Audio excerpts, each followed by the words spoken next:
Elon Musk se dit favorable à l'instauration d'une zone de libre-échange sans droit de douane entre l'Europe et l'Amérique du Nord.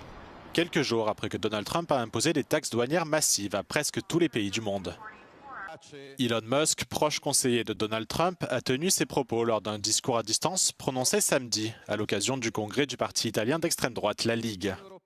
I hope it is agreed that both Europe and the United States should move, ideally, in my view, to a zero tariff situation, effectively creating a free trade zone between Europe and North America. That would be that's what I hope occurs. And also more freedom of people to move between Europe and North America, if they wish. If they wish to work in Europe or wish to work in America, they should be allowed to do so, in my view. Ce discours d'Elon Musk intervient alors que la Chine a riposté aux États-Unis en imposant des droits de douane de 34% sur les produits américains, qui s'ajouteront aux taux déjà en vigueur. Alors que les marchés mondiaux poursuivent leur dégringolade, la présidente de la Commission européenne, Ursula von der Leyen, a réitéré l'engagement de l'UE à négocier avec Washington, tout en se tenant prête à imposer des contre-mesures proportionnées si les discussions échouent. Nouvelle journée de manifestation dans plusieurs villes américaines contre le président américain Donald Trump et son proche conseiller et patron de Tesla, Elon Musk. Plus de 1200 rassemblements hands-off ont été organisés par plus de 150 groupes, dont des organisations de défense des droits civiques, des syndicats, des défenseurs des droits LGBTQ+, des anciens combattants et des militants pour des élections équitables au National Mall à Washington DC et ailleurs dans 50 États. Les manifestants ont protesté contre les mesures de l'administration Trump visant à licencier des milliers de fonctionnaires fédéraux, à fermer des bureaux locaux de la sécurité sociale, à expulser des immigrants, à réduire la protection des personnes transgenres et le financement fédéral des programmes de santé.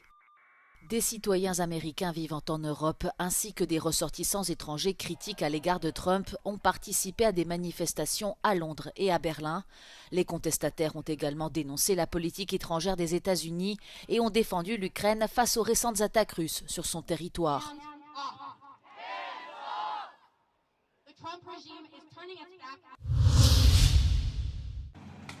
La matinée du dimanche a été marquée par une alerte aérienne de grande ampleur dans toute l'Ukraine. Une deuxième en quelques heures en raison d'une menace de frappe balistique russe à la manière de celle qui a frappé Kryvyi Rih il y a moins de 2 jours.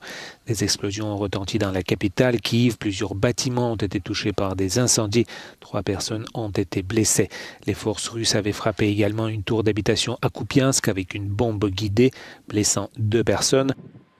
Le deuil national a été déclaré en Ukraine ce dimanche pour les victimes de la frappe russe sur Kryvyi Rih vendredi. Le bilan s'élève à 18 morts, dont au moins 9 enfants, le plus jeune n'étant âgé que de 3 ans.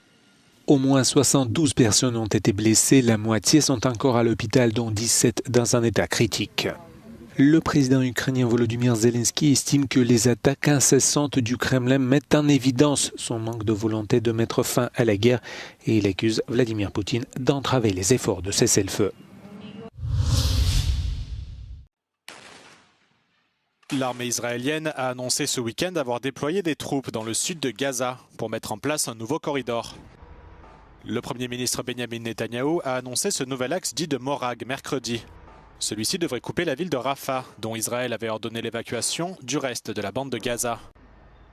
Le nombre de soldats déployés n'a pas été précisé dans l'immédiat. Dans le même temps, de nouvelles images d'un téléphone appartenant à l'un des 15 médecins palestiniens dont les corps ont été retrouvés enterrés dans une fosse commune la semaine dernière ont été rendues publiques. Ces images semblent contredire les affirmations d'Israël, selon lesquelles ces soldats auraient ouvert le feu sur les véhicules des médecins, parce qu'ils avançaient de manière suspecte vers des troupes proches, sans phare ni signaux d'urgence.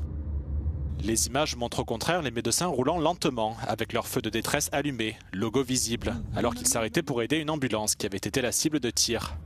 Un responsable militaire israélien a reconnu samedi que leur récit initial était erroné et que l'incident faisait l'objet d'un examen approfondi.